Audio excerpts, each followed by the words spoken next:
Ciudadana doctora Camila Fabi, bienvenida a su escuela.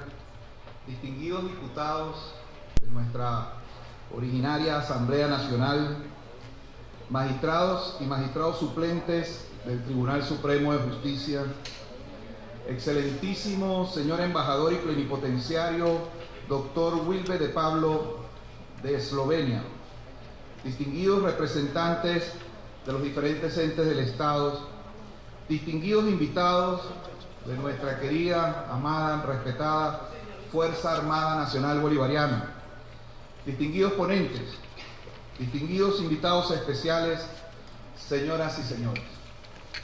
Hace ya aproximadamente un año que se cumple del primer secuestro de nuestro embajador Alex Saab. Cuando recibía la noticia en mi casa, me pasaba como jurista la violación indiscutible del Convenio de Viena de 1961 sobre las relaciones diplomáticas. Luego surgirían voces extraordinarias, como la del Tribunal Supremo de Justicia Económica de la región occidental de África, que condenaban esa primera detención. Luego ocurriría un segundo secuestro. Secuestro porque, sin duda alguna, hay una violación de las más elementales garantías universales del proceso: el acceso a la justicia, el debido proceso y la tutela judicial efectiva.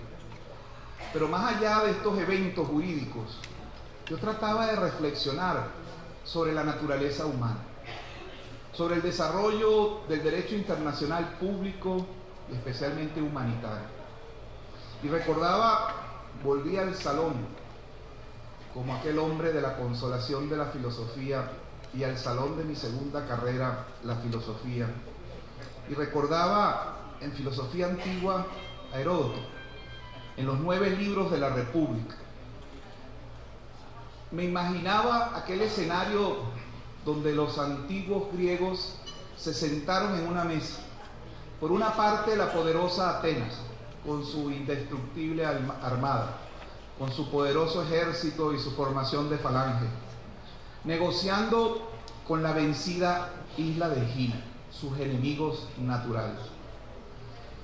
Al momento de la discusión, los representantes de Egina le hicieron una serie de solicitudes a Atenas, y estos comenzaron a reírse y le dijeron: ¿quién tiene el ejército más poderoso?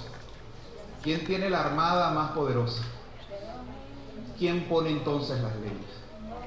Parecía ser que era una naturaleza humana que ya denunciaban algunos sofistas presocráticos, como Trasímaco, como Calícles, que pareciera ser que en el derecho su esencia consiste en la fuerza. El que tiene la fuerza es el creador de las normas. Ellos lo hacían como naturaleza humana. Marx lo delataría mucho más adelante como la esencia del sistema de los capitales. Y seguía divagando yo en la escena de la filosofía, que es la única que me conduce a la explicación humana, porque a veces en el derecho no la encuentro. Y recordaba a Thomas Hobbes en el Leviatán, en esa obra extraordinaria, cuando comenzaba diciendo: yo soy hijo del miedo. Y yo decía: ¿y cómo Thomas Hobbes, que vivió tantos años, que fue un hombre de tanta sabiduría, podía tener miedo? Y resulta ser que en el momento de su nacimiento se produjo la circunstancia de la casi llegada a las costas inglesas de la Armada Invencible Española. Y su madre dio a luz producto de esa falta de reglas del derecho internacional público.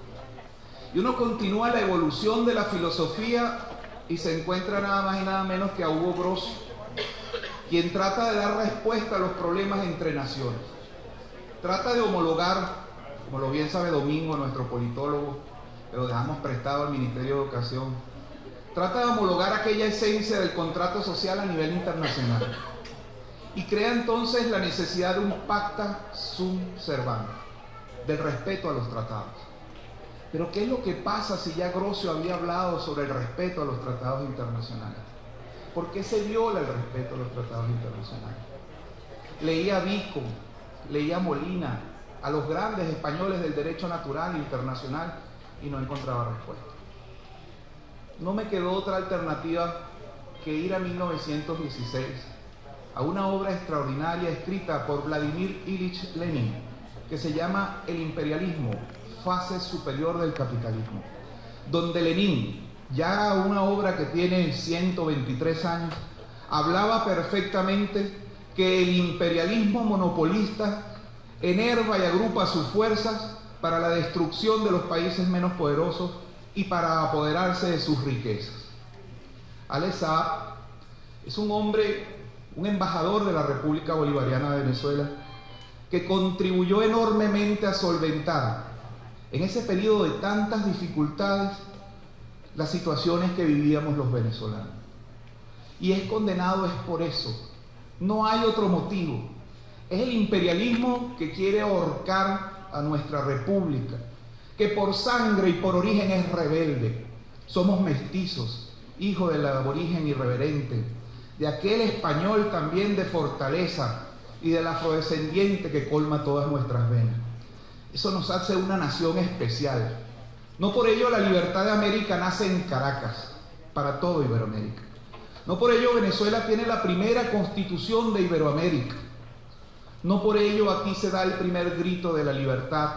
Y no por ello la guerra en nuestra tierra fue la más cruenta de todo el continente americano. El mundo nos conoce, sabe quiénes somos los venezolanos. Y saben que no nos doblegamos ante imposiciones, que tenemos ese carácter rebelde y mestizo que nos hace dignos herederos de nuestro padre, el libertador Simón Bolívar. Continuaremos nuestra lucha por la soberanía, por la independencia y por nuestro pueblo. Venceremos siempre y libertad a Ale Saab. Bienvenidos a la Escuela Nacional de la Magistratura. Muchas Buenas gracias. tardes a todos. Yo comienzo como hacía Domingo. Para mí es un placer volver a esta que ha sido tanto tiempo mi casa. Y para mí es una ocasión muy importante, porque creo que todos los que nos dedicamos al derecho lo hacemos por algo. Y nos tienen que mover fundamentalmente los movimientos de justicia y tenemos que hacer un gran esfuerzo para abandonar la exégesis. El derecho no es lo que dicen las normas solamente. El derecho es la realidad en la que vivimos y la realidad es que Venezuela es un país bloqueado. Si Venezuela es un país bloqueado y nosotros somos los juristas, los jueces de este país, tenemos una tarea pendiente. Por eso quiero saludar la invitación y la convocatoria a este seminario que sin duda debe ser tan solo el comienzo de un camino de estudio. Nosotros entonces miramos el derecho desde el sur y eso nos lleva a recordar a algunos autores que lo explican. Primero permítanme traerles algunas ideas del profesor Duncan Kennedy, profesor de Harvard, que dice que nosotros los juristas recibimos el derecho como recibimos la música pop. Recibimos algo sin contexto y creemos que porque fue adoptado en Francia o en España, realmente es mejor que nuestra propia capacidad de regular la vida. Después nos sorprendemos cuando el derecho no funciona y decimos que es culpa de que esto no es Suiza. Quizás el problema no es ese. El problema es que esas normas no obedecen a nuestras angustias. El problema es que esas normas no miran nuestros sistemas normativos, nuestra cultura, nuestra historia. Y desde allí, como siempre, quiero citar a Tanguy Combé, quien es un jurista francés y centroafricano que siempre me ha dicho: la capacidad del jurista es tener el pensamiento jurídico. No es simplemente repetir las normas o adoptar lo que se hizo afuera. Entonces nosotros tenemos que ubicarnos ahora en una nueva realidad jurídica, la realidad jurídica de los países sancionados. Y hemos de mirar cómo funciona el derecho de los países que sancionan y por qué se habla de medidas coercitivas, de sanciones o de muchos otros términos como contramedidas y qué significa esto. Por eso que cuando hoy queremos hablar de violaciones al derecho internacional, tenemos que empezar por hablar de los juegos semánticos que están detrás. Nosotros veíamos ya en lo que decía Domingo que algunos le dicen sanciones, otros medidas coercitivas. Pero cuando nosotros estudiamos derecho cubano, por ejemplo, nos vamos a dar cuenta que la doctrina más reciente dice que no son coercitivas, dicen que son medidas coactivas. ¿Por qué plantean que no es una coerción? Recordemos que la coerción es el medio para forzar a un sujeto a desarrollar una conducta en contra de su voluntad. Existe coerción legítima y legal. Existe la capacidad del Estado de tomar el poder de coerción que reposa en los tribunales de la administración sancionatoria. Esto es diferente a la coacción. La coacción siempre es ilícita, ya sea que nos vise un contrato o ya sea que sea un delito. ¿Y qué tienen estas medidas por detrás? La utilización de una realidad fáctica para romper el derecho internacional, porque nacen de la afirmación de que no somos iguales en dignidad y en derecho, y se hacen a sabiendas que tienen una situación jurídica diferente a la guerra. ¿Por qué es diferente a la guerra? Porque la relación entre el derecho y la guerra es muy antigua, en especial en el derecho internacional. Por eso surgió el derecho humanitario. Cuando yo tengo una situación de guerra, yo puedo tener la capacidad de generar lo que los franceses llaman la violencia asesina legal, que es cuando yo me veo forzado a causar la muerte y el Estado lo puede justificar si es proporcional, si es debido.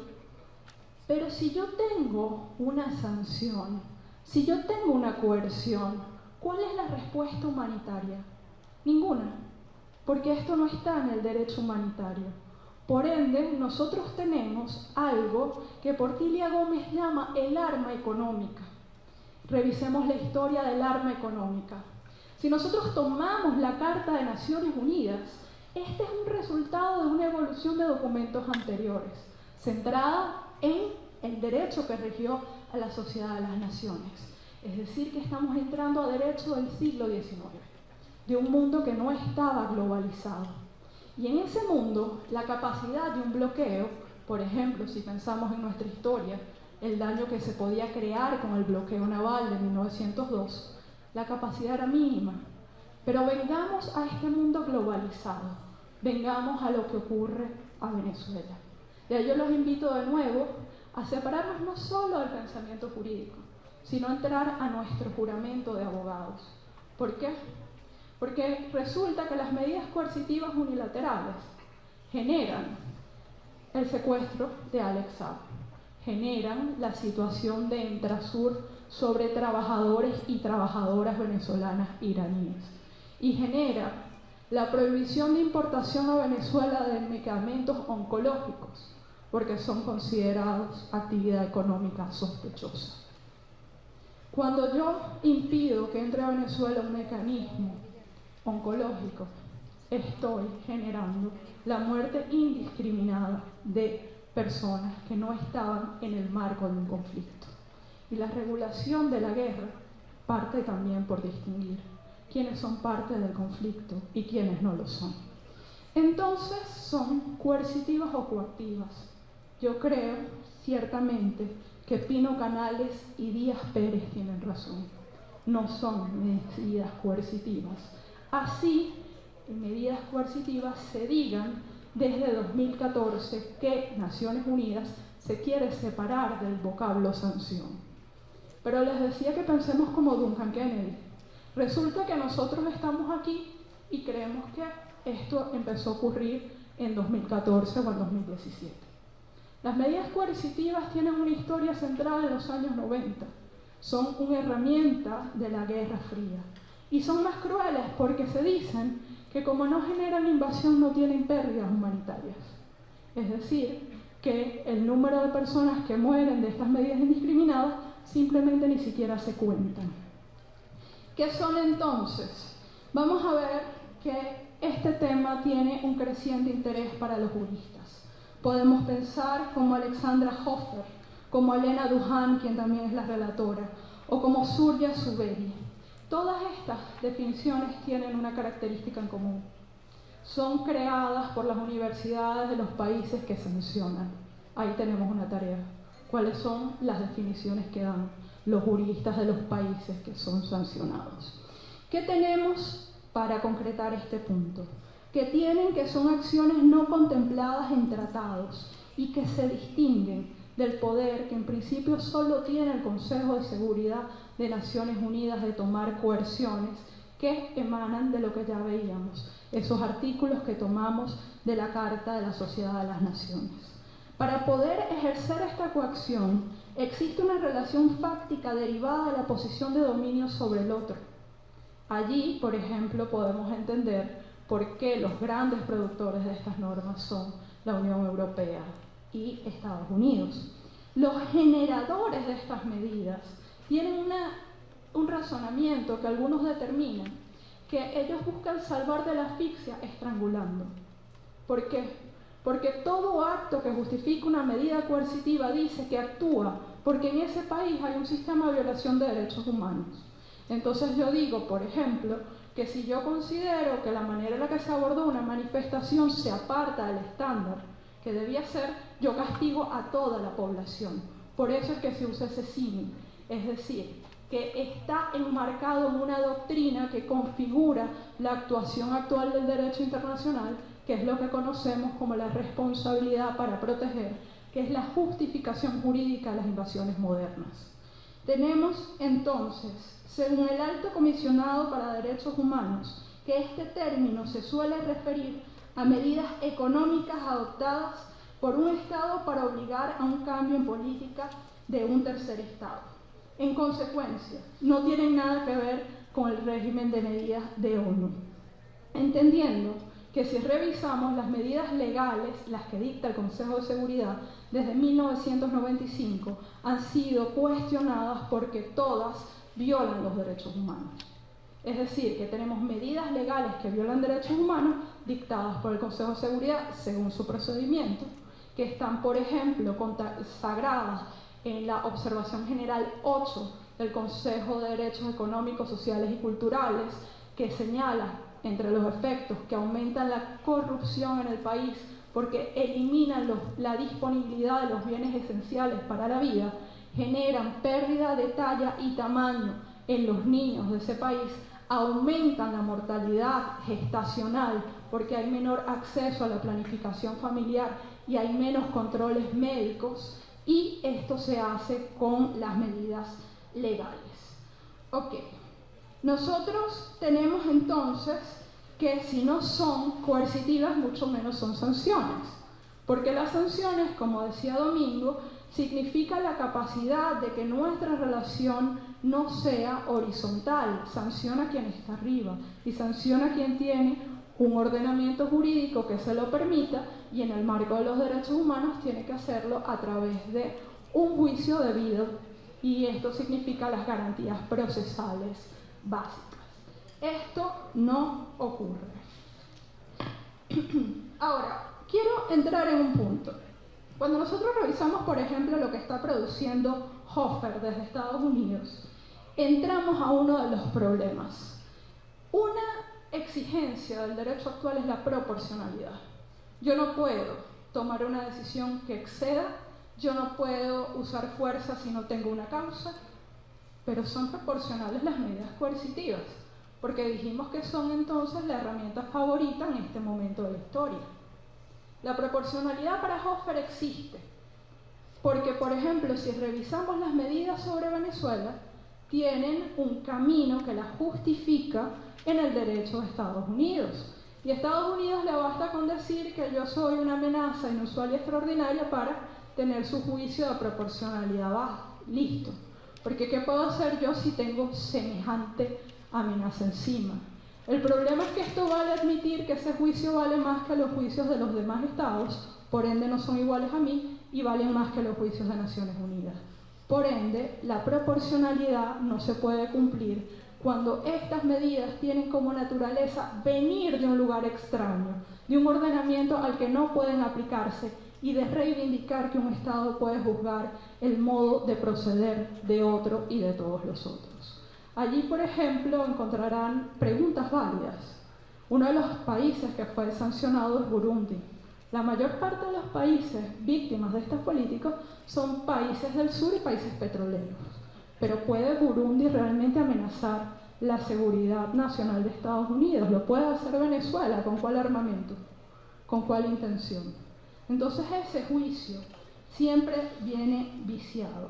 Niega la igualdad jurídica, niega la soberanía, actúa en la determinación de que el poder de los aplicadores es capaz de entrar a otra jurisdicción y determinar además las relaciones políticas entre los demás estados. El juego. Si ustedes leen la bibliografía sobre medidas coercitivas producida en el derecho anglosajón, van a encontrar una tendencia a decir que estas están enmarcadas en el principio de solución pacífica de controversias. Van a encontrar que las mismas escapan de las prohibiciones de la fuerza en las relaciones internacionales. ¿Por qué ellos señalan esto? Porque ellos señalan que la agresión sería tan solo la acción típica de mandar soldados a las puertas de los demás países, simplemente las acciones deliberadas de guerra. Allí nosotros tenemos que ver, por ejemplo, que realmente está toda la doctrina que refería Domingo, que está centrada, ya no jurídica, sino política, en decir que las medidas coercitivas buscan crear sufrimiento y realmente es compatible con el Estado constitucional, es compatible con el principio de primacía de los derechos humanos y la afirmación de la vida, una política que admite que su fin es el sufrimiento del otro. Eso nos quiebra el principio de no discriminación. Si tomamos la Declaración Universal de Derechos Humanos, artículo 1, todos los hombres nacen iguales en dignidad y derecho. Puede ser compatible con el derecho internacional una condena basada en la nacionalidad de efectos indeterminados e indeterminables solamente para hacer uso de la posición de fuerza, o es esta, como dice Charles Duland, una forma de guerra jurídica que tiene una sola ventaja: las sanciones generan la misma devastación de la guerra, pero no le cuestan lo mismo a quienes las aplican. Por eso, estas reflexiones de no tomar las palabras como son, es cierto, no son sanciones, pero probablemente tampoco sean coerciones, son coacción y son el rompimiento de los acuerdos que llevaron a sentar la Carta de Naciones Unidas. Es la obligación de todos los que desde Venezuela hagan derecho, que tenemos algunas preguntas que contestar. La primera, ¿cómo los demás países hacen paraguas para no tener efectos de sanciones en sus países? ¿Cuántos de nosotros hemos estudiado en serio el derecho de Irán, de Argelia? ¿Lo hemos visto? No lo hemos visto. ¿Cómo nos vamos a proteger de algo que rompe el corazón de nuestro artículo 1 de la Constitución, que dice que Venezuela es un país eterna y profunda e irreversiblemente independiente? Gracias. Bueno, como estábamos comentando quienes nos antecedían, yo no sé si a ustedes les pasa, pero cuando uno tiene una ponencia, a veces quienes preceden te iluminan y te hacen cambiar alguna de los razonamientos que llevabas, ¿no? Primero, para hablar del caso Alex Saab, ciertamente, como nos acompaña también la doctora Indriana Parada, que es del equipo jurídico del movimiento Free Alex Saab, yo no me voy a referir particularmente a los hechos cronológicos, sino que voy a referirme a un marco referencial que es importante para comprender por qué debemos solidarizarnos con la situación del agente diplomático, del enviado diplomático Alex Saab, quien en este momento ya hizo un año del segundo secuestro al que fue sometido. ¿Qué ocurre en esta situación? Nosotros no estamos en unas condiciones normales. La República Bolivariana de Venezuela, que tiene una tradición antiimperialista y que se conforma como república en el pensamiento de Bolívar con una visión claramente antimonroísta, antiimperialista, está siendo nuevamente atacada en este momento y está siendo víctima de las nuevas formas de guerra. O sea, para comprender esto hay que enmarcarse, y los compañeros de las Fuerzas Armadas Nacionales Bolivarianas lo saben, en lo que conocemos como guerra irrestricta. Sé que es difícil asumirlo desde el derecho, digamos, este análisis, pero para poder tener una visión global no basta analizarlo desde la no legalidad de las medidas coercitivas, de la no legalidad de la actuación en el caso del rehén Alex Saab, sino que hay que ir a un análisis interdisciplinario, en este caso a partir del análisis de por qué estamos hablando que estamos en medio de una agresión o de una guerra no convencional. Nosotros estamos hablando y nos referimos específicamente a la guerra irrestricta, que ha sido, digamos que un concepto que ha traído China a través de sus investigadores, especialmente el coronel Qian Lian, que nos explica que estamos en un momento en que la guerra se está haciendo no por las armas convencionales ni por los métodos convencionales, sino a través de tres elementos fundamentales. Uno es la guerra psicológica, que yo creo que todos conocemos bastante bien cómo ha funcionado en Venezuela. La guerra mediática, que es, digamos, uno de los segundos pilares de esta guerra irrestricta, y que también nosotros conocemos bastante bien. Y la tercera, obviamente, es la guerra judicial, que no es el término en el concepto de la judicialidad, porque estamos hablando del no derecho, de la cerración y del uso de instrumentos, de instituciones que tienen apariencia de legalidad para atacar a un país que para ellos representa una amenaza. Una amenaza porque queremos seguir siendo independientes, irreverentemente libres y seguir siendo bolivarianos, como ha sido nuestro origen.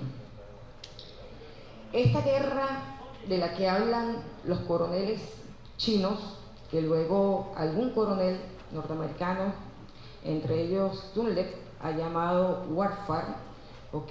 Y que de ahí deriva de alguna manera el término de lawfare, es decir, estamos hablando de una guerra legal, una guerra judicial que se utiliza para perseguir al enemigo y que ha sido ciertamente lesiva en el caso de Venezuela. Cuando hablamos de lawfare, no solamente hablamos de los procesos que se pueden comenzar basados en falsos supuestos o de forma fraudulenta contra alguien en particular para minimizarlo políticamente, para inhabilitarlo políticamente, sino que estamos hablando también de toda la producción normativa que se utiliza para atacar un objetivo y que tiene naturaleza militar. O sea, esto es difícil de entender desde el derecho, pero ciertamente todo este compendio de normas que se generaron para atacar a la República Bolivariana de Venezuela y a otras repúblicas, como bien decía la doctora Bracho, en el caso de los países bloqueados, estamos hablando de más de 30 países víctimas de medidas coercitivas unilaterales. Estas se utilizan efectivamente para doblegar al gobierno a través del sufrimiento del pueblo. En esta guerra irrestricta no convencional es muy complejo explicar los razonamientos jurídicos.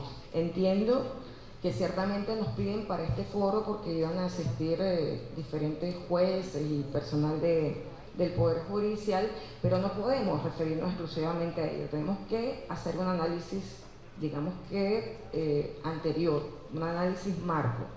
En el caso de Venezuela, las medidas coercitivas, como bien dijeron los compañeros, nacen al declarar a Venezuela como una amenaza inusual y extraordinaria. ¿Por qué tiene que declararse una amenaza inusual y extraordinaria? Porque en el modo de proceder de esta guerra irrestricta, en el caso de Estados Unidos, en su derecho interno, requiere que el Congreso declare al país que es objetivo militar, lo declare como un enemigo. Esto viene derivado de la ley del enemigo en Estados Unidos, la cual se utilizó para fundamentar las medidas coercitivas contra Cuba, luego contra Irán. Estamos hablando de países que tienen 60 y 40 años bloqueados. Y en este momento, aunque cambió la ley y hay nuevas leyes en Estados Unidos, igual se requiere la declaratoria para justificar todas las acciones del gobierno de Estados Unidos, las acciones del Tesoro Nacional de Estados Unidos en contra de Venezuela. Por eso es que aquel decreto Obama, que nosotros la mayoría, bueno, yo creo que todos los que estamos aquí firmamos en contra de ese decreto Obama, era una denuncia, porque ese era el comienzo de la aplicación de una guerra irrestricta contra Venezuela que implicaba todos los aspectos de las medidas coercitivas unilaterales. de esta guerra irrestricta. Uno, entender que las medidas coercitivas unilaterales, como bien dijeron quienes me precedieron, no solamente son de naturaleza económica. Nosotros hemos visto cómo dentro de esas medidas, y así lo establece, eso lo recomiendo además que revisemos la página de Naciones Unidas, las resoluciones que han emanado de la Asamblea General de la ONU en materia de medidas coercitivas, que señala cuáles son las medidas coercitivas, qué magnitud tienen y por qué se consideran por su impacto como un delito de lesa humanidad. En ese sentido sugiero que se consulte estas resoluciones y que se trabaje sobre estas resoluciones, porque aclaran bastante en el panorama que vivimos qué tipos de medidas están aplicando contra Venezuela. Estamos hablando de medidas económicas, medidas políticas, medidas militares, medidas comerciales, lobbies internacionales para poder secuestrar la capacidad de Venezuela de comercializar, la capacidad de Venezuela de poder atender a su pueblo tal como lo venía normalmente atendiendo. Estas medidas también implican la persecución política, el levantar listas donde se establece que algunas autoridades del país, ellos las consideran terroristas. Como ustedes saben, existen listas negras en Estados Unidos donde muchas de las autoridades del gobierno nacional, de todas las ramas del poder público, están asignados como personas que representan una amenaza. Estas falsas listas también son medidas coercitivas unilaterales, y así lo declara tanto la Asamblea General como las resoluciones del Consejo de Derechos Humanos de la ONU, que también, como mis compañeros, invito a revisar. También invito a revisar en las páginas de la Organización de Naciones Unidas los informes de la relatora del impacto negativo de las medidas coercitivas unilaterales, para que tengamos un amplio espectro para analizar lo que está viviendo la República Bolivariana de Venezuela y lo que en particular, en este caso, está viviendo nuestro compañero Alex Saab, quien es diplomático de la República Bolivariana de Venezuela y es un agente antibloqueo. Es también importante destacar que en el marco de esta guerra, obviamente irrestricta, no solamente existen dentro de Estados Unidos estos instrumentos con apariencia de legalidad que tienen una característica que ha sido cuestionada por Naciones Unidas, que es la extraterritorialidad de las acciones y de las medidas coercitivas unilaterales. Recordemos que no solamente estamos hablando de normas, estamos hablando de presiones, inclusive lobby diplomático, lobby político que hace Estados Unidos en otros países para afectar a la República Objetivo de Estados Unidos, en este caso la República Bolivariana de Venezuela.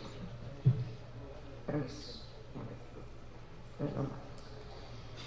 En este sentido, para tener también otro elemento, digamos, a considerar en este análisis del caso del diplomático Alex Saab, como bien también dijo la doctora Ana Cristina que me precedió, habría que revisar, como bien sugiere ella, todo el derecho que ha nacido en repúblicas como la República Islámica de Irán o en la República de Cuba y en otros países, ahora en este momento en la Federación de Rusia, en relación a qué métodos abordar para defendernos de las medidas coercitivas. En el caso, por ejemplo, de Cuba y de la República Islámica de Irán, incluso se ha logrado diseñar leyes que favorecen las demandas a nivel interno de estos ataques y señalar a sus responsables. En el caso de Venezuela, nosotros en la Asamblea Nacional Constituyente, quienes estuvieron allí como constituyentes, aprobaron la Ley Antibloqueo, que es una herramienta que permite al gobierno nacional y a las diferentes ramas del poder público y incluso al sector privado poder generar las condiciones para lograr subvertir de alguna manera la aplicación de estas medidas contra Venezuela. En este marco del antibloqueo entra la figura de Alex Saab, quien, como ustedes saben, no es cualquier enviado diplomático, sino que es además un enviado diplomático para garantizar en un momento de mucha presión económica contra Venezuela. En ese momento estamos además fallando con el combustible. El diplomático Alex Saab se encontraba en una misión que le había asignado el presidente Nicolás Maduro Moros para lograr finalizar la negociación para poder garantizar combustible y medicinas y alimentos en medio de la pandemia que estaba sufriendo el mundo entero y que particularmente estábamos sufriendo en Venezuela con menos lesividad que otros países gracias a la acción pronta del gobierno nacional, pero que efectivamente nos estaba afectando. En el marco de esa situación es que identifican a Alex Saab como agente diplomático anti-bloqueo. Eso es importante destacarlo y reconocerlo.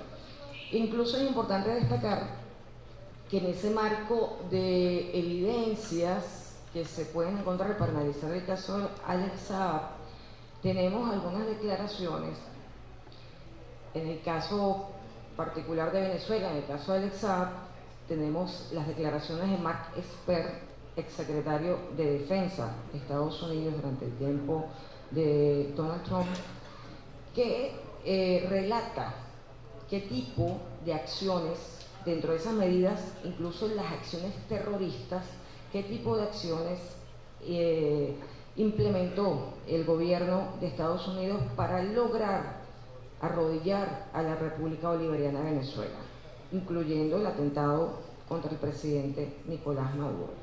Pero hay en particular un señalamiento a Alex Saab, y no estamos hablando de un libro bestseller ni de una historia, estamos hablando de las declaraciones no clasificadas, porque no son documentos clasificados, obviamente porque su experiencia no puede clasificarse, de quien fungía como asesor del Pentágono y asesor directo en materia de defensa del presidente Donald Trump.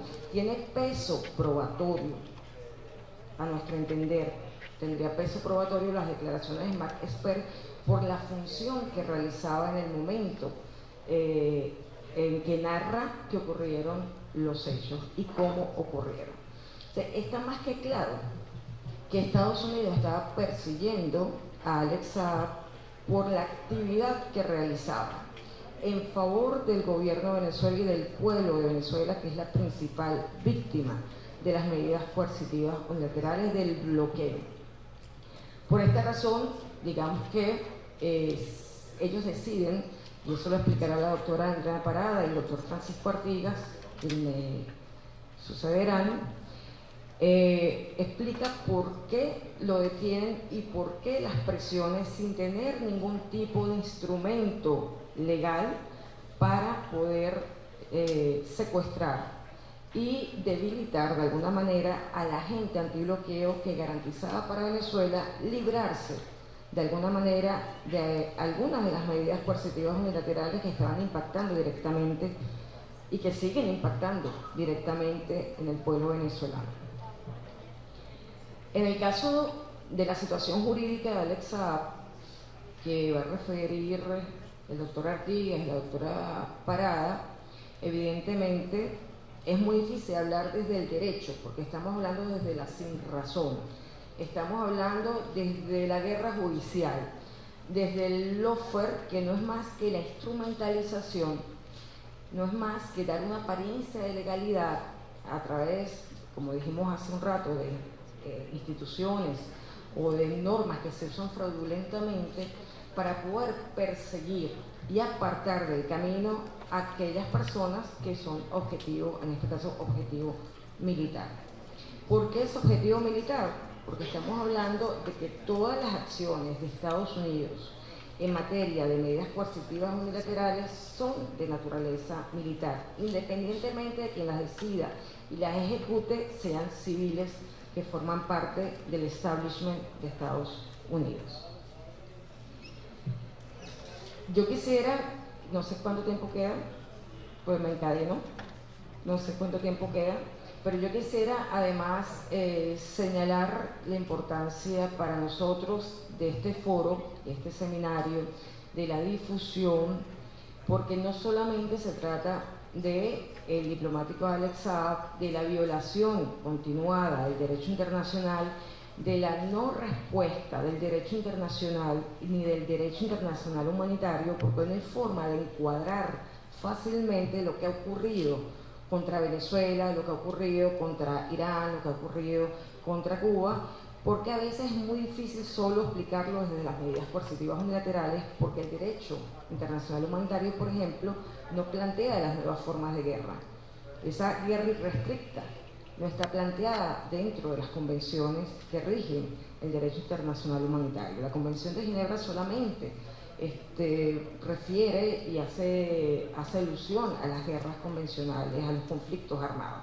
Estamos en una situación muy compleja. Entonces, digamos que esta reflexión es no solamente analizar la situación para solidarizarnos permanente y absolutamente con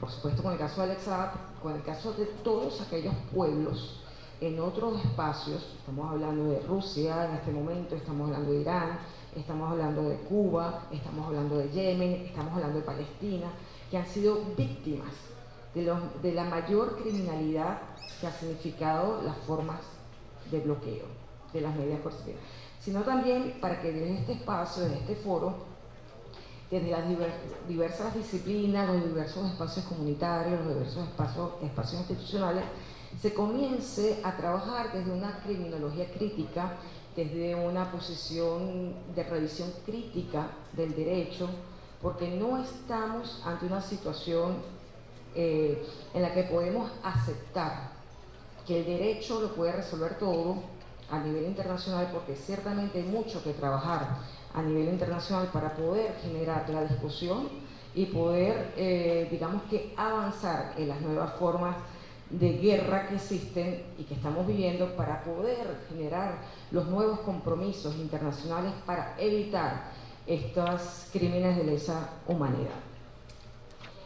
Creo que a nosotros, como abogados, abogadas, como diputados, diputadas, como patriotas comprometidos con la República de Bolívar y la República de Chávez, y en este momento solidarios absolutamente con el presidente Nicolás Maduro, que ha sido valiente en este momento donde hemos recibido la mayor cantidad de agresiones por parte de Estados Unidos y sus aliados. Nosotros debemos generar esta discusión, generar este análisis y generar propuestas en materia de derecho. No es solamente que la constituyente generó la ley antibloqueo, no es solamente que desde el Palacio Legislativo en este momento se generen leyes que contribuyan a avanzar en materia de normativas que protejan al pueblo de Venezuela, sino que también en la cátedra hay que avanzar para analizar y no quedarnos, digamos que, en la apreciación convencional del uso del derecho. Yo recomiendo, entre otros, en este momento se están realizando diversos foros sobre el lawfare, muchos de ellos liderados por Zaffaroni, que fue presidente de la Corte Suprema de Justicia en Argentina, también fue miembro de la Corte Interamericana de Derechos Humanos, y él se ha encargado, entre otros juristas críticos, muchos de ellos también miembros de Claxo, por ejemplo, que han participado aquí en foros en la Escuela de la Magistratura, se ha encargado de llevar adelante este análisis de cómo luchar judicialmente contra este compendio de normas e instituciones internacionales que no dan respuesta y que muchas veces se utiliza en contra de los pueblos, de los gobiernos, por supuesto ofendiendo la soberanía, el espíritu de autodeterminación de los pueblos, con el único fin de lograr objetivos económicos y aplicando medidas de naturaleza militar. Esto es un nuevo espacio de investigación, el tema del bloqueo. Esto responde a un proyecto histórico. No se trata de que estén atacando al presidente Nicolás Maduro, no se trata de que estén atacando o hayan atacado al presidente, comandante Hugo Chávez o al pueblo bolivariano, sino que se trata del ataque a lo que significó la creación y el nacimiento de la República de Venezuela en sus comienzos con Bolívar. Estamos hablando del proyecto histórico, no estamos hablando de un proyecto político, y eso es bueno que se diga y que se mantenga y que se estudie de esa manera. Nosotros somos los defensores del legado histórico de Simón Bolívar y somos los defensores de todas las luchas, de todos los hombres y mujeres que han querido continuar con este proyecto histórico, que estamos dispuestos a entregarlo todo por la defensa de la República Bolivariana de Venezuela y de todos los pueblos bloqueados del mundo. Gracias.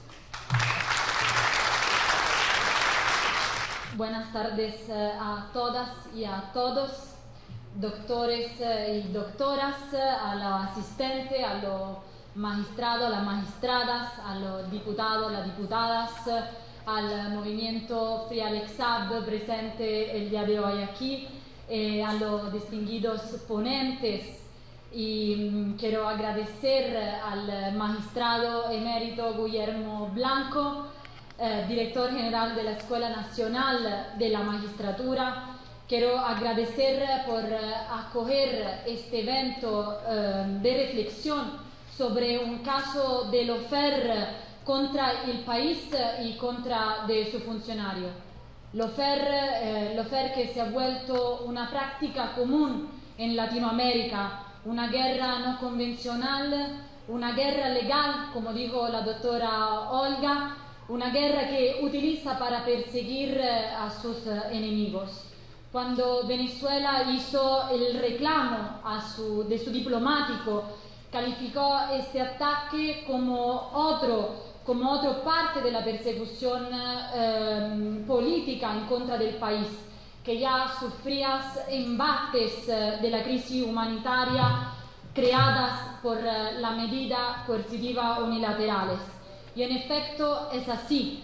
Estados Unidos el 12 de junio del 2020 decidió secuestrar a un diplomático venezolano, un enviado especial, Alex Saab, mi esposo, rompiendo el derecho internacional, rompiendo sus propias leyes, rompiendo todo el convenio de Viena, rompiendo normativas de Interpol y usando a un país tercero como Cabo Verde para cumplir su fin, y sin mencionar las demás leyes y convenios que han sido violados con este secuestro. El 18 de octubre de este año, del 2022, en la última moción que fue entregada por la defensa ante el juez de Miami, se hizo público un hecho que confirma cómo Estados Unidos actuó ilegalmente y raptó al diplomático venezolano. Los medios hegemónicos tomaron esta moción y mencionaron solamente lo que a ellos más le convenía para posicionar lo que Estados Unidos le pidió. En un correo electrónico que se menciona dentro de la moción porque se hizo público, es un correo electrónico entre Elliot Abrams y Mike Pompeo, que fue enviado 18 horas después del secuestro en Cabo Verde de Alex, el 14 de junio del 2020.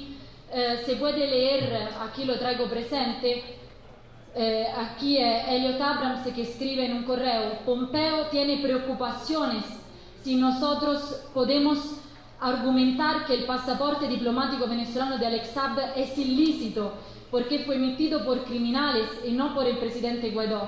¿Y cómo podemos argumentar esto si el pasaporte fue emitido antes de enero del 2019, cuando nosotros aún reconocíamos a Maduro?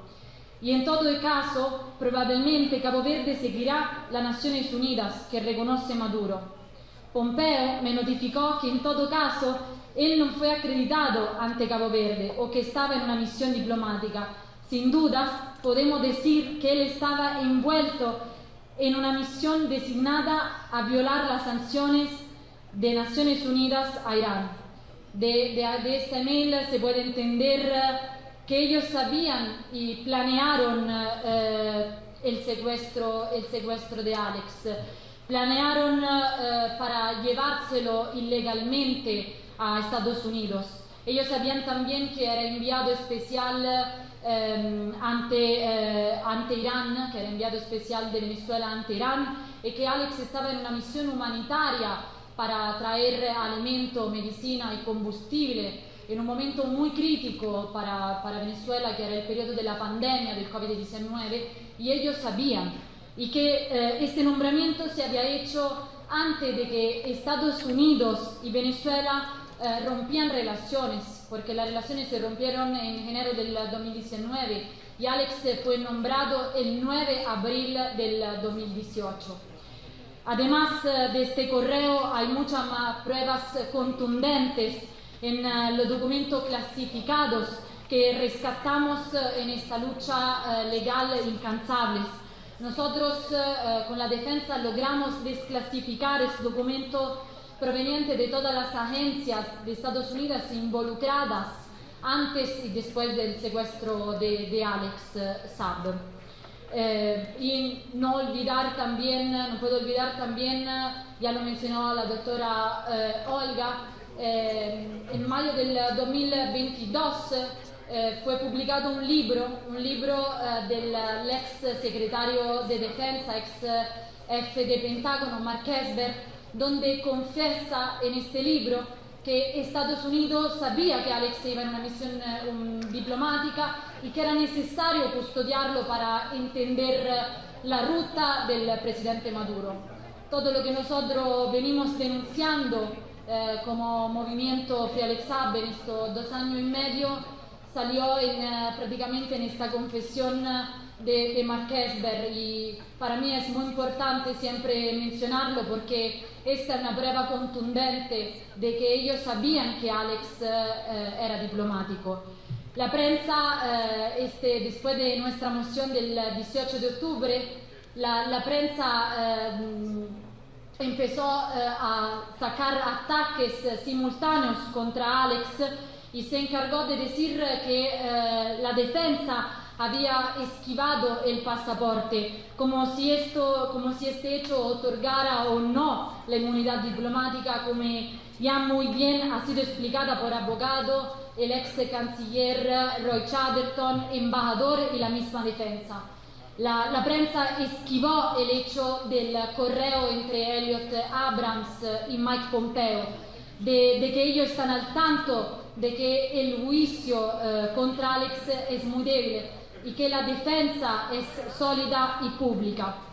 Nuevamente, para mí es muy importante mencionar la prensa porque la persecución contra mí, contra toda nuestra familia, contra Alex, todas las acusaciones que armaron contra de nosotros están basadas en ridículos artículos de prensa y publicaciones en redes sociales, sin ni siquiera darnos a nosotros el derecho de defendernos. Por esto la batalla por la verdad es necesaria, es vital. Mientras tenemos del otro lado la prensa que lucha por la verdad, que dice la verdad, que seguirá apoyando la causa de Alex Saab y la causa de Venezuela como el gran país que es, porque sustentamos la verdad en la ley. Por esto también los juristas y los defensores de los derechos humanos son tan necesarios para despejar la mentira que cada tanto buscan nublar en este caso. Estados Unidos lo que intenta hacer es hacer llegar a Alex a un juicio penal que no tiene sino extraterritorialidad y mentiras. Alex Saab hasta el día de hoy no recibe atención médica. Desde el día de su secuestro, Alex ha sido sometido a torturas físicas, ha sido sometido a un asedio moral, a tortura física y psicológica durante estos 2 años y medio. A Alex le ha sido negada la visita familiar, ma también la visita consular, que es un derecho de él, y la visita consular se la niegan por desconocer al gobierno como legítimo. Alex está sometido una vez más a un juicio sin sentido sobre la decisión soberana de Venezuela. Esto es un caso de injusticia contra un hombre, contra una familia, pero principalmente contra un país. Quiero agradecer de nuevo a todos los presentes, quiero agradecer por recibirnos, por escucharnos, por el análisis de todos los ponentes. por la defensa. Gracias a todos y a todas. Vamos a vencer, venceremos. Free Alex Saab.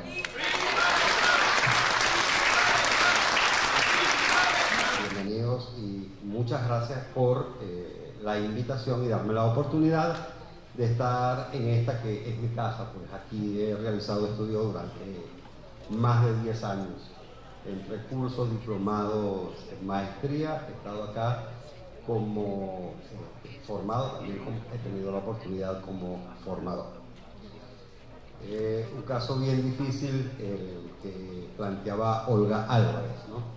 Nos obligan a hacer un reseteo de la ponencia, porque está tan imbrincado el tema de la violación de los derechos humanos en el caso de Alex Saab, que es muy difícil que ninguna de las ponencias toque de forma transversal la violación de los derechos humanos. ¿Se ha violado los derechos humanos en el caso de Alex Saab? Sí. Se ha violado no solo los derechos individuales de Alex Saab, se ha violado los derechos humanos de toda la población venezolana. Porque la detención arbitraria, el secuestro de Alex Saab se hizo con la intención de evitar que el Estado venezolano burlara las medidas coercitivas unilaterales impuestas por el gobierno norteamericano y sus aliados de la Unión Europea. Se violan estos derechos de forma general, se violan los derechos en forma individual de Alex Saab, con un solo objetivo: lograr poner en jaque al gobierno venezolano a través de la desesperación causada a su población por las necesidades emergentes que venían surgiendo. Se niega el acceso a la medicina, se niega el acceso a los alimentos, se niega el acceso a los elementos tecnológicos básicos más elementales para el desarrollo de la productividad del país. Sí se violan los derechos fundamentales, sí se violan los derechos humanos. Así fue establecido en la Corte de Justicia Africana, cuando se declara que la detención de Alex Saab era ilegal. Se viola el derecho de Cabo Verde, por cuanto la detención de Alex Saab sufre una serie de alteraciones o subversiones del proceso. Primero se detiene y luego se libran las órdenes de captura de Alex Saab. Pero también se violan derechos del Estado venezolano como Estado soberano, porque se desconoce la legitimidad del país para nombrar a sus representantes diplomáticos. El debido proceso no es más que la garantía del derecho a la justicia. Derecho a la justicia que tenemos todos los ciudadanos del mundo. Alex Saab, como ciudadano del mundo, tiene el derecho a la justicia. Pero esa justicia es imposible sin el debido proceso, sin un proceso justo, sin un proceso oportuno y cabal. Entendemos que todo se hizo a los efectos de causar sufrimiento, como decía la doctora Olga Álvarez, al pueblo venezolano, causar desesperación para a su vez causar una sublevación contra el gobierno de la República Bolivariana de Venezuela legítimamente electo. Es un desconocimiento internacional que no ha tenido éxito, que sigan intentando. Las medidas coercitivas unilaterales como un eufemismo instaurado y con una pretendida legitimación de la ONU, con ese mismo eufemismo conceptual. No son medidas sancionatorias, no son medidas coercitivas como lo decía Ana Cristina, en tanto en cuanto son violaciones de todas las formas del derecho público internacional, pero también del derecho de los estados a su soberanía, a su libre determinación.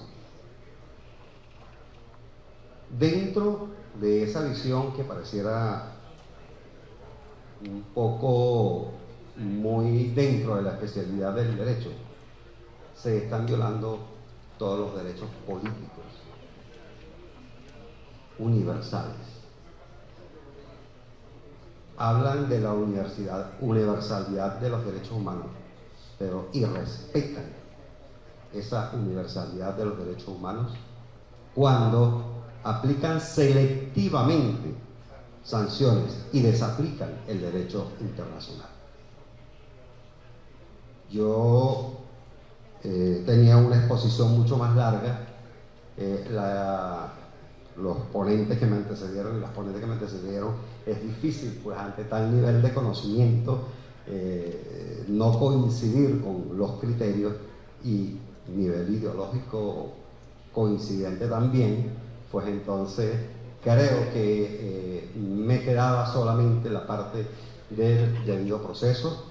Espero haber hecho lo correcto y lo debido, y que la defensa de Ale Saab siga teniendo y cosechando éxitos. Las próximas o los próximos éxitos serán la vuelta de Ale Saab a la patria.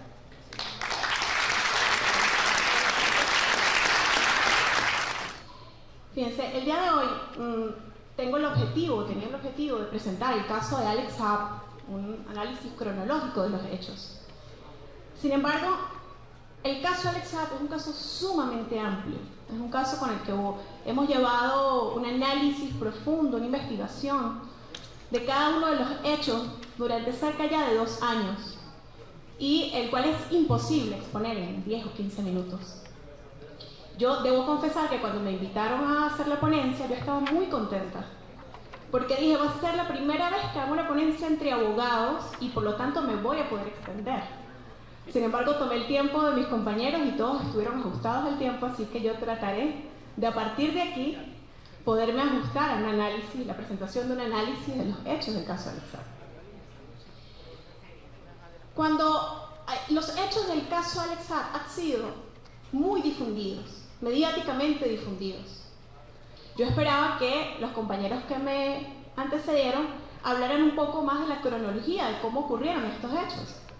Y bueno, podemos decir que se ha difundido, se ha multiplicado, que Alex Saab es un enviado especial de Venezuela debidamente acreditado desde el 9 de abril del año 2018, que partió en una misión diplomática humanitaria.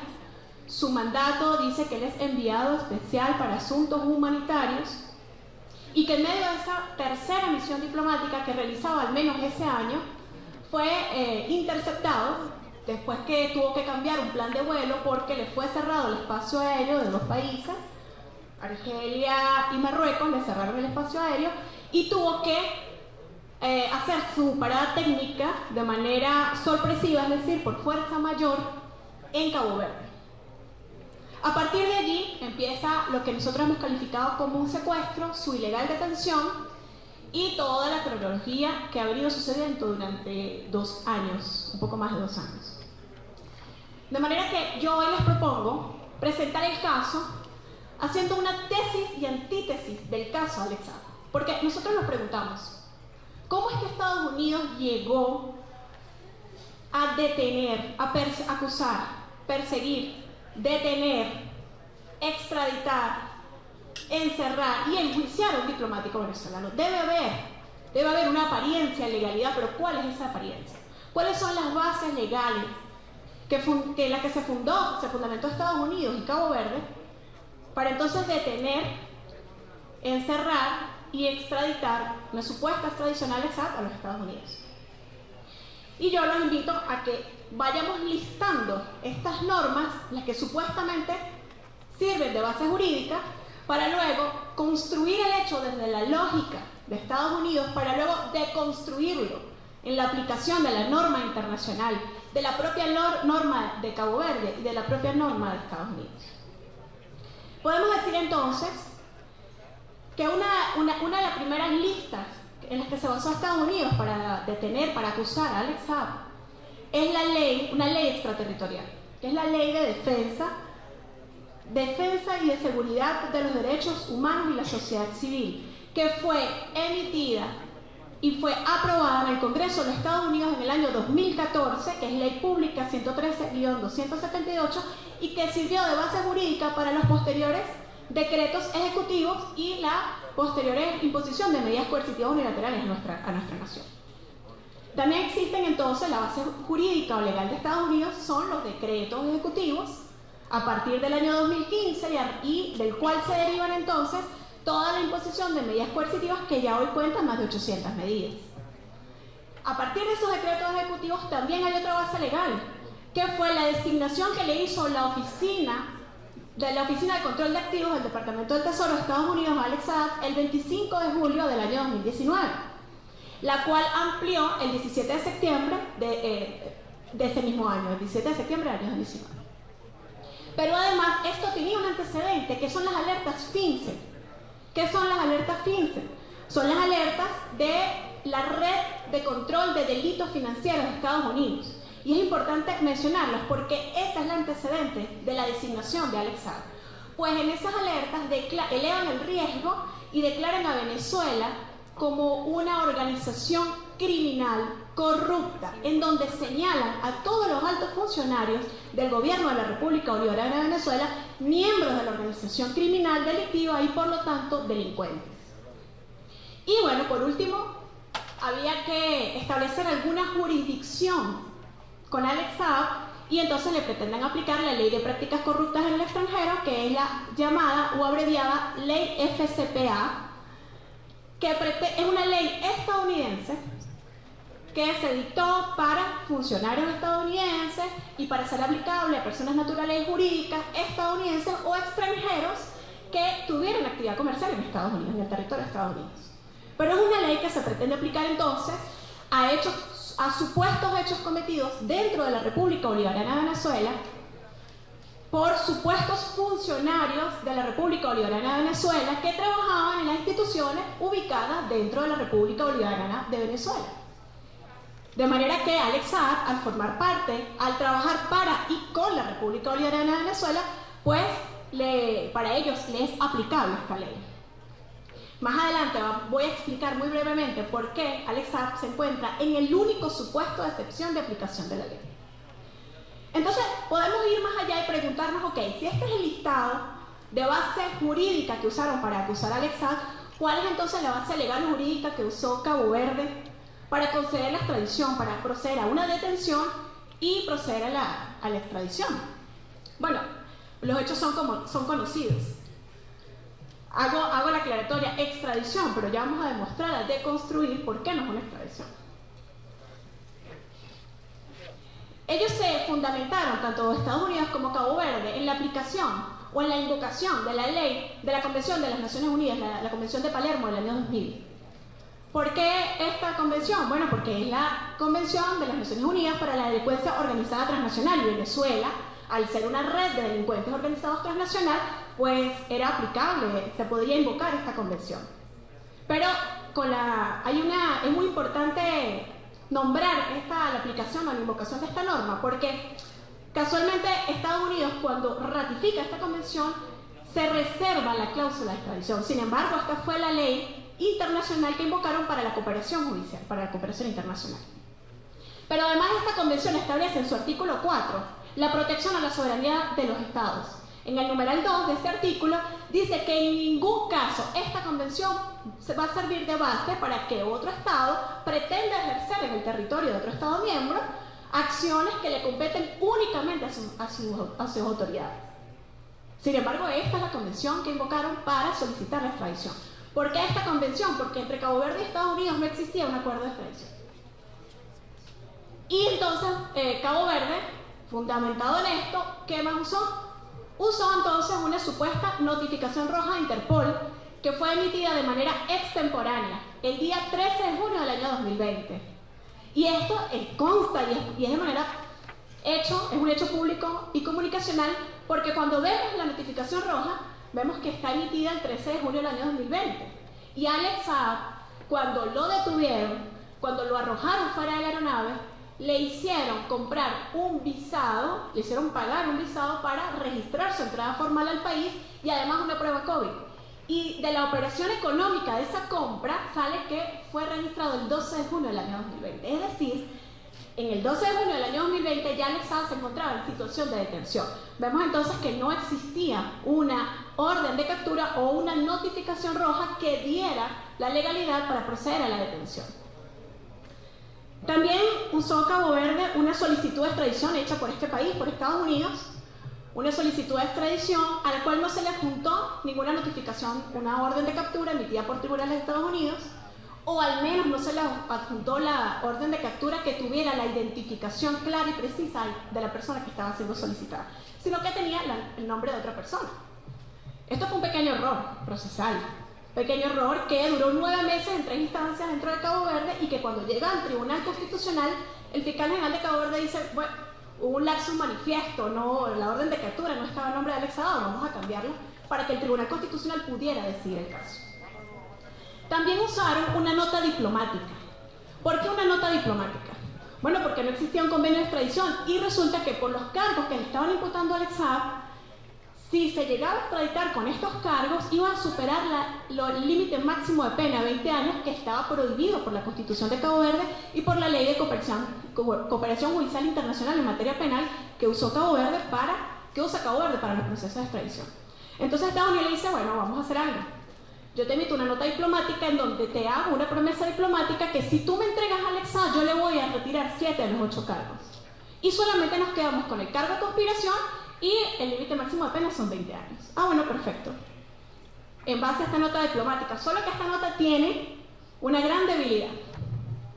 Esta nota no es vinculante para los tribunales de Estados Unidos, pero además existe un listado de casos de jurisprudencias en donde Estados Unidos ha hecho la misma promesa diplomática y la ha incumplido. ¿Por qué? Porque el delito de conspiración es un delito expansivo en los Estados Unidos y todavía al día de hoy Estados Unidos pudiera imponerle a Alex Saab nuevos cargos que aumenten entonces el límite máximo de pena. Pero entonces, como él no es vinculante para los tribunales de Estados Unidos, Cabo Verde no tiene control legal sobre el proceso de extradición, de manera que violó la Constitución de Cabo Verde. Se violó su Constitución y sus leyes. Y bueno, se usó la Ley de Cooperación Judicial Internacional, que es la ley que dentro de Cabo Verde regula el proceso de extradición. Y puedo mencionar una sola violación puntual. Esta ley establece lapsos máximos de detención preventiva con fines de extradición de 80 días, pudiendo llegar a un límite máximo de 270 días si se ejercieran todos los recursos de oposición al proceso de extradición. Alex Saab estuvo 217 días y luego se hizo una revisión de medida en donde se sustituye la medida preventiva de libertad. Sin embargo, las condiciones de esa sustitución, de esta supuesta revisión, empeoraron. Porque él pasó de estar en la prisión de la Isla de Sal a una casa totalmente aislada, en donde el espacio era más reducido todavía, total oscuridad y donde fue continuamente torturado. Ahora sin los compañeros de celda. Es decir, que podemos afirmar entonces que en el caso de Alex Saab no hubo una sustitución de medida o una revisión de medida, lo que hubo fue un cambio de sitio de reclusión y entonces duró en detención preventiva durante 491 días, hasta el momento que fue extraído del territorio de los Estados Unidos. Pero entonces, cuando nosotros hablamos de este listado, de esta fue la forma legal que le quisieron dar al proceso de extradición de Alex Saab, entonces nosotros podemos preguntarnos, bueno, ¿y de qué se le acusa a Alex Saab? ¿Cuál era la acusación formal de Alex Saab? Alex Saab atravesó 2 tipos de acusaciones en todo este proceso. Podemos hablar de una acusación formal y una informal. ¿Cuál es la acusación informal? Empezaré por ahí. Es la acusación que desde el 13 de junio del año 2020 se difundió por todos los medios de comunicación. Era la acusación que se quería sembrar en la conciencia colectiva de los ciudadanos. Y cuando veías a Alex Saab, veías testaferro, corrupto, que se hizo millonario con el hambre de los venezolanos por la importación de productos clave. Esta es la acusación informal que incluso consta ¿Y por qué se agarra como informal? Porque consta en una nota de prensa del Departamento de Estado de Estados Unidos y del Departamento de Justicia de Estados Unidos relacionando a Alex Saab con una organización criminal liderada por el presidente Nicolás Maduro para importar alimentos y tener ganancias millonarias. ¿Y cuál es la acusación formal entonces? ¿De qué se le acusa a Alex Saab? Bueno, Alex Saab, me voy a permitir parafrasear la acusación, que muchos juristas la han analizado y la han catalogado como una vergüenza jurídica, y dicen entonces que Alex Saab está acusado, esta acusación es pública. Dicen, sostiene que alrededor o entre los años 2011 y 2015, Alex Saab sobornó a los funcionarios venezolanos para obtener contratos y ganancias corruptas mediante la importación de materiales de construcción que fueron fraccionados, pagados por el gobierno de Venezuela y que nunca fueron importados. Esto es el resumen de cada uno de las 7, es una repetición constante de 7 cargos para decir que Alex Saab estaba incurriendo en un delito, pero que además, ¿cómo lo conectan con la jurisdicción de Estados Unidos? Bueno, que una vez que tuvo todas estas ganancias corruptas provenientes de la actividad delictiva del Estado venezolano, pues él conspiró para sacar esas ganancias de Venezuela al extranjero. Entonces, cuando vemos esta acusación, parece mentira y parece una nota de prensa, y es donde uno va a la profundización y a la investigación de cada uno de los hechos, de los casos, donde consta la acusación. Miren, tengo 2 años sistematizando, analizando e investigando el caso, y esa es la acusación, creo. Es decir, no existe un elemento, no existe que los requisitos para darle una acusación formal, una acusación seria penal. Es decir, que están señalando a todos los funcionarios del Estado de Venezuela sin individualización de personas. ¿A quién sobornó? A los funcionarios. ¿De quién? De las instituciones de Venezuela. A los representantes de las Fuerzas Armadas de la República Bolivariana de Venezuela, a los representantes del CENIAT, de aduanas. Así consta la acusación penal. Es por esto que la teoría de la nota diplomática sirvió de fundamento para eliminar los 7 cargos. Es una falacia. Es que simplemente estas acusaciones eran imposibles sostener, pues no existía ningún hecho que individualizara, ninguna identificación que individualizara estos hechos. Hablan de contratos corruptos y dicen que más o menos entre los años 2011 y el 2015 se firmaron esos contratos. No existe el número de contratos, transferencias bancarias. Eso los invito a que lo puedan consultar en la página del Departamento del Tesoro y del Departamento de Justicia de los Estados Unidos. Teniendo entonces, queridos colegas, estos hechos claros, podemos decir entonces cuál es la teoría jurídica que aplica a Estados Unidos para poder hacer esto. Bueno, pudiéramos decir nosotros los que les gusta consultar doctrina, que de pronto entonces sería que le aplicó la teoría de la prevención de los delitos de riesgo. Y sabemos que Estados Unidos actúa bajo esa teoría. ¿Por qué? Bueno, porque a Estados Unidos le encanta declarar un riesgo para entonces combatirlo, causar un mal menor para evitar el mal mayor. Y bajo esa teoría entonces nos dijeron que nosotros éramos una seguridad a la amenaza, una amenaza a la seguridad nacional de Estados Unidos. Y bajo esa teoría entonces, aun y cuando Alex Saab no haya exteriorizado la conducta y no haya ocasionado la consecuencia típica antijurídica, pues su conducta es un riesgo, porque formaba parte del gobierno de Venezuela, a quien ya yo declaré como corrupto, como delincuente. Pero además hay otra debilidad de la acusación. Ellos hablan de 350 millones de dólares, más o menos las ganancias por las cuales está siendo procesado, acusado, que son los mismos 350 millones de dólares que ya investigó Suiza durante 3 años y que llegó a cerrarse, se cerró, el departamento, la Fiscalía de Suiza cerró el caso porque concluyó que no tenían elementos para presentar una acusación formal. Es decir, los 350 millones de dólares fueron investigados y se declaró que no existían elementos para acusarlo. Sin embargo, entonces, cuando vemos que estos son los argumentos legales y la base jurídica, pues nos damos cuenta que no existe, que esos argumentos no son tal y que lo que existe realmente es una grave transgresión a los convenios y pactos internacionales, una grave manipulación de las leyes y una verdadera guerra jurídica, una verdadera guerra judicial. ¿Por qué? Bueno, porque si Estados Unidos dice que Alex Saab o que Venezuela o que Irán son delincuentes, así será. Porque bueno, estamos entonces en la teoría del excepcionalismo americano, o la teoría del excepcionalismo estadounidense, en donde ellos tienen la potestad, la policía del mundo, de ir, evaluar, juzgar y procesar a todos los países, pero ellos no se someten a una jurisdicción distinta a la propia. Por eso no ratifican el Estatuto de Roma. De manera que cuando vamos a la deconstrucción del caso Alex Saad, que ya más o menos lo he venido haciendo y por razones de tiempo no me quiero extender más, podemos ver que la ley de prácticas corruptas en el extranjero, la aplicabilidad de esta norma, que es especialmente la que llevaría el proceso penal, fue analizado por un experto, no lo dice Indriana, un experto de Estados Unidos que es consultor del Departamento de Justicia, ex fiscal, se llama Daniel Friedman, y a él se le presentó el caso, que fue publicado por la propia Corte del Distrito Sur de la Florida, y él llegó a la conclusión que Alex Saad está en el único supuesto de excepción de la aplicabilidad de esa norma. Ojo, Estados Unidos legisla para aplicar extraterritorialmente sus normas. Para ellos no es ilegal. No en vano hicieron y aprobaron la Ley de Defensa y Seguridad de los Derechos Humanos y de la Ciudadanía de Venezuela. Sin embargo, aun y cuando ellos legislan para aplicarla de manera extraterritorial, Alex Saad es tan débil el caso que Alex Saad está en el único supuesto de excepción. ¿Por qué? Bueno, porque él es un ciudadano extranjero, pero tenía 30 años sin pisar territorio estadounidense.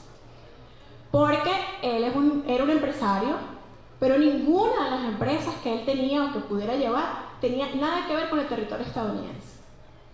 Es decir, su actividad económica nunca fue realizada en territorio de Estados Unidos y las vías que usó para ejercer esta actividad económica tampoco nunca tuvieron territorialidad estadounidense. De manera que igual es la que se pretende aplicar. Para no extenderme más, yo los invito a que hagamos un análisis y saquemos nuestras propias conclusiones. Nosotros no hemos repetido aquí que a Alex Saad se le violaron los derechos humanos, que se han violado los derechos humanos y que se han violado al menos 7 pactos internacionales, entre ellos la Convención de Viena. Y por último, nosotros podemos decir que hoy en día Alex Saad se encuentra atravesando un proceso de inmunidad porque el proceso penal está paralizado a la espera de la decisión del proceso de inmunidad, y Estados Unidos en esa audiencia ha argumentado 3 razones por las cuales ellos pretenden desconocer la inmunidad diplomática a Alex Saad. Primero, no reconocemos al gobierno de Nicolás Maduro, por lo tanto no reconocemos a Nicolás Maduro como jefe de Estado y jefe de gobierno. Segundo, Alex Saad fue nombrado como enviado especial producto de una artimaña de un país deshonesto. Y tercero, Alex Saad nunca fue acreditado ante el Departamento de Estado de los Estados Unidos. A nosotros, como última reflexión, tendríamos que preguntarnos, ¿es necesario entonces que todos los países del mundo acrediten a sus diplomáticos ante el Departamento de Estado de Estados Unidos, aun y cuando Estados Unidos no forma parte de esa relación bilateral diplomática? ¿Es necesario entonces que Estados Unidos apruebe el nombramiento de los funcionarios y pretenda entrar, juzgar y tutelar las acciones internas de un país soberano?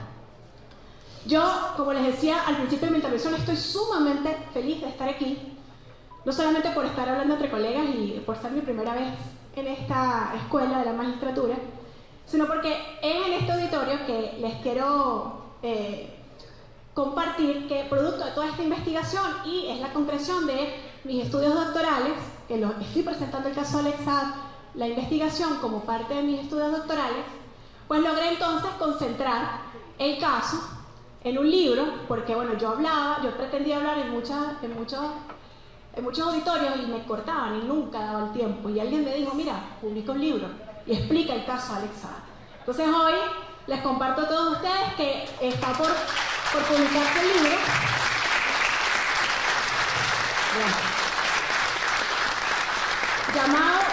El libro está llamado El secuestro de Alex Saad, análisis jurídico, y aquí les confieso otra cosa, se iba a llamar Deconstrucción de la imputación objetiva de Alex Saad. Y la gente me dijo, ¿qué? No, nadie lo va a leer, eso es solamente para los abogados. Entonces, bueno, realmente tiene este título, pero es realmente la deconstrucción de la imputación del caso Alex Saad, y bueno, próximamente lo vamos a estar publicando y yo los invito para que, bueno, primero lo conozcan, lo lean y a partir de allí entonces se profundizan todos los argumentos jurídicos y parte de los argumentos políticos del por qué decimos hoy entonces que Alex Saab es un diplomático secuestrado, pero además es un prisionero de guerra. Y yo propongo entonces una revisión de las leyes internacionales, porque ya lo decía la doctora Ana Cristina Bracho y la doctora Olga, no existe protección internacional para ni las víctimas ni los nuevos prisioneros de guerra que surgen de estas nuevas formas de guerra no convencional, nuevas formas que se han multiplicado y se han aplicado ahora en estos tiempos. De verdad, muchísimas gracias por su atención y bueno,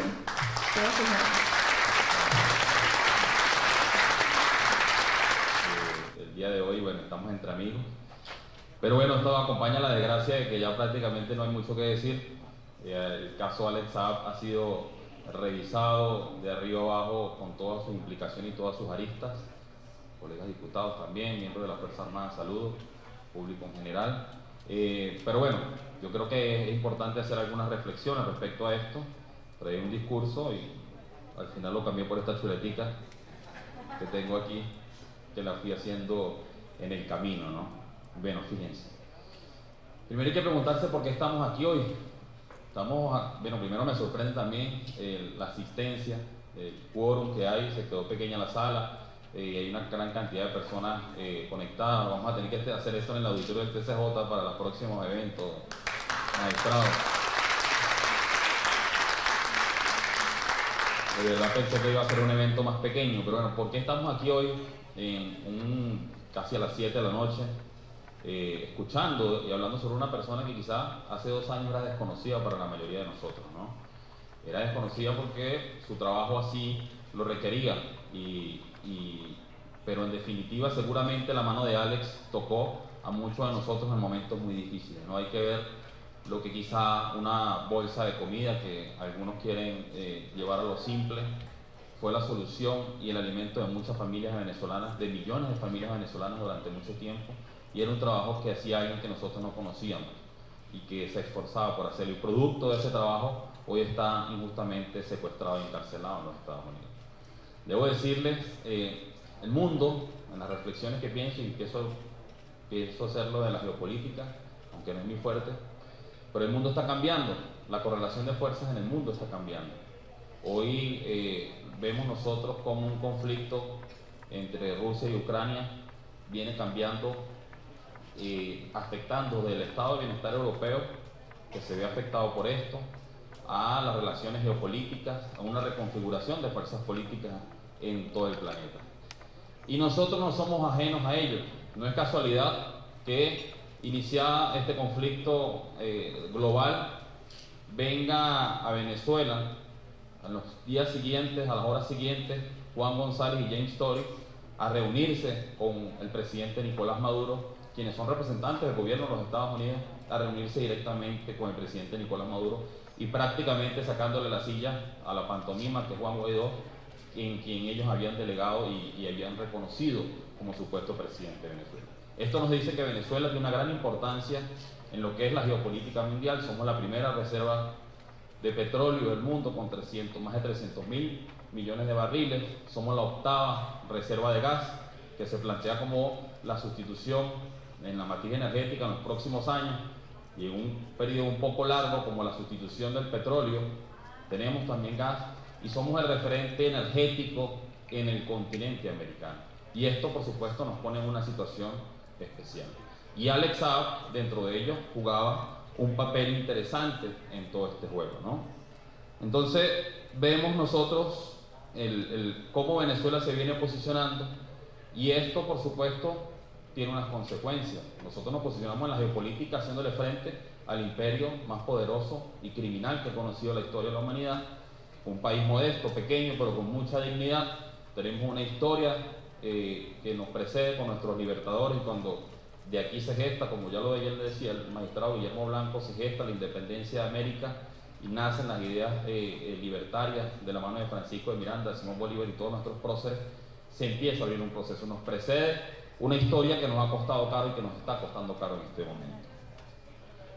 Esto inicia, y este conflicto que, bueno, desde los principios de la llegada del comandante Chávez al poder, en Venezuela se han ensayado todas las fórmulas habidas y por haber para derrocar a un gobierno, para hacer un cambio de régimen, ¿no? Las conocemos, las hemos vivido: golpes de Estado, sabotajes, paros, intentos de asesinato. Pero luego de la partida física y con un proceso consolidado, la partida física de nuestro comandante Chávez, se inicia una arremetida mucho más fuerte. Y vengo aquí porque Alex Saab es producto de las sanciones, es producto del bloqueo que se ha impuesto contra Venezuela, y su tarea viene de ahí. Pero hay que retroceder un poco más, porque pensamos que, y nos han hecho creer que las sanciones inician en el año 2019 con el reconocimiento por parte de los Estados Unidos y más de 60 países de Occidente de Juan Guaidó como presidente de la República Bolivariana de Venezuela. Pero esto no empieza ahí. Las sanciones empiezan en el año 2012, cuando empezaron a hacer sanciones individuales.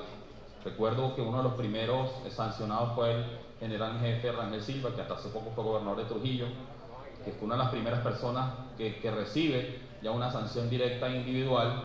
Y luego de esto empezamos a conocer en el proceso, en el 2014, como hablaba Indiana, tenemos una ley que es la ley marco de la sanción. Los Estados Unidos, ellos necesitan en su derecho interno justificar este tipo de acciones que son extraterritoriales, que en el derecho internacional público no existen, porque los únicos facultados para imponer sanciones a algún país es el Consejo de Seguridad de las Naciones Unidas, cosa que no ha pasado. Una decisión de imponer medidas coercitivas unilaterales, restringir el comercio internacional a un país, solo puede hacerlo el Consejo de Seguridad, y en el caso de Venezuela no ha pasado.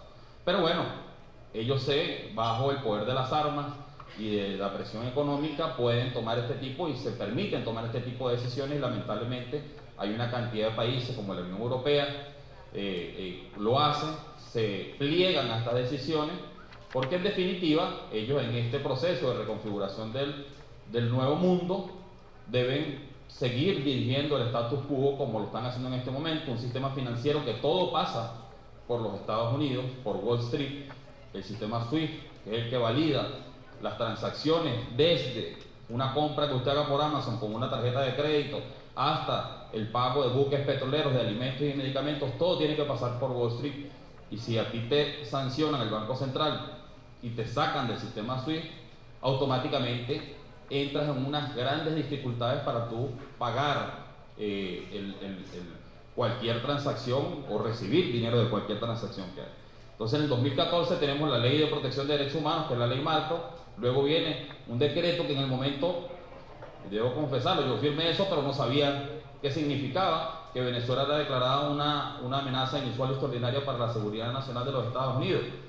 Y se habla así, no, las sanciones son como unas escaleras, como una pirámide. Hay una grande, que es la ley, luego viene un decreto ejecutivo que lo firma el presidente, no tiene carácter legal, pero es un decreto ejecutivo que va sentando las bases, y en adelante empezamos a recibir una cantidad de sanciones hasta el 2019. Pero en ese interín, entre el 2015, el decreto Obama, y el 2019, cuando vienen las más de 700 sanciones que hemos tenido entre PDVSA, el Banco Central, el oro venezolano, ahí y se manifiesta un fenómeno que es el overcompliance, o el sobrecumplimiento de la sanción. ¿Qué significa esto? Que si bien el Banco Central aún no estaba sancionado para el 2015 o el 2016, pero ya los bancos corresponsales, por donde se mueve el dinero del Banco Central, empezaron a cerrar cuentas, empezaron a restringir transacciones, y nosotros empezamos a tener dificultades para pagar. ¿Y por qué se hace todo esto? Porque así lo han planteado los Estados Unidos. Las sanciones son un mecanismo para presionar los cambios de régimen. ¿Por qué? Bueno, asfixias a la gente, lo decía el propio embajador Bromfield, ex embajador de Estados Unidos en Venezuela, que asfixias al pueblo, y el pueblo en algún momento ya no resiste más, y en definitiva decide salir del gobierno que tiene. Cosa que no ha pasado en Venezuela gracias a la resistencia de cada uno de nosotros, la dignidad de nuestro pueblo y nuestra gente, que ha estado en definitiva firme ante quizá una de las agresiones más violentas que se han visto en la historia de la humanidad para pueblo alguno. La disminución de calidad de vida de nosotros los venezolanos, del 2014, que teníamos un sueldo, el mejor salario de Latinoamérica, al 2017 o al 2018, donde llegamos a tener un salario de $5, fue brutal. Y producto de eso se produjo la migración, y es la realidad. Vivíamos como reyes, y en definitiva en 3 o 4 años nos pusieron a vivir como mendigos. Toda esta situación hace que se cree una crisis política, perdemos las elecciones del 2015, y se inicia un proceso que quizás es uno de los procesos más importantes de organización social de la Revolución Bolivariana, que son los CLAP. Los CLAP no son solo repartir comida. Yo fui candidato a la Asamblea Nacional en el año 2015, cuando nos dieron aquella pela que nos dieron. Yo me acuerdo que llevábamos un camión de comida, una gandola de comida como candidatos a una comunidad y se desaparecía en 3 minutos. Y compraban eran los mismos vivos de siempre. Entonces, ¿qué fueron los CLAP? La gestión de la crisis. Teníamos una crisis, teníamos pocos alimentos y bueno, se decidió un mecanismo político y social de organización para distribuir eficientemente los alimentos y lo logramos. Fue el programa bandera que además permitió a la revolución salir adelante. ¿Y quién estaba detrás de ello? Por supuesto, en lo político, el presidente Nicolás Maduro, con su astucia, con su inventiva, con su creatividad, pero además, detrás de ello estaba un hombre que era Alex Saab, que en medio de tantas dificultades logró conseguir algunos canales para conseguir el dinero, para poder hacer las transacciones, triangular por el mundo, transacciones financieras, conseguir alimentos, traerlos y ponerlos en la mesa de los venezolanos.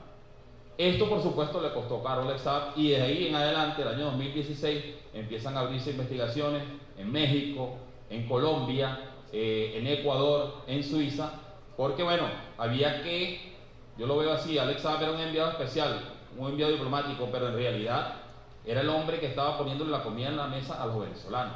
Esa es la realidad de quién era Alex Saab. Y que era un empresario, por supuesto, y que tenía que ganar dinero, no sé si habrá ganado dinero o no, cómo habrán quedado esas cuentas, pero en definitiva, cualquier persona que es empresario, hace una transacción comercial, debe recibir una remuneración por ello. Pero ojo, aquí en Venezuela pudiésemos tener muchos empresarios, pero ¿cuántos se midieron en definitiva a un compromiso de ese tamaño? Que seguramente yo no he tenido el honor de conocerlo, pero bueno, en algunas actividades hemos compartido con Camila, con toda la riqueza que tenía Alex Saab, qué necesidad tenía de meterse en este problema. Creo que lo hizo de convicción, creo que acogió a la patria venezolana como su propia patria, y esto le ha costado sumamente caro. Pero visto, como ya lo han explicado, en definitiva, todos los ponentes que me antecedieron, esto no es un problema jurídico, porque jurídicamente no tiene asidero ni en el derecho internacional ni en el propio derecho interno de los Estados Unidos.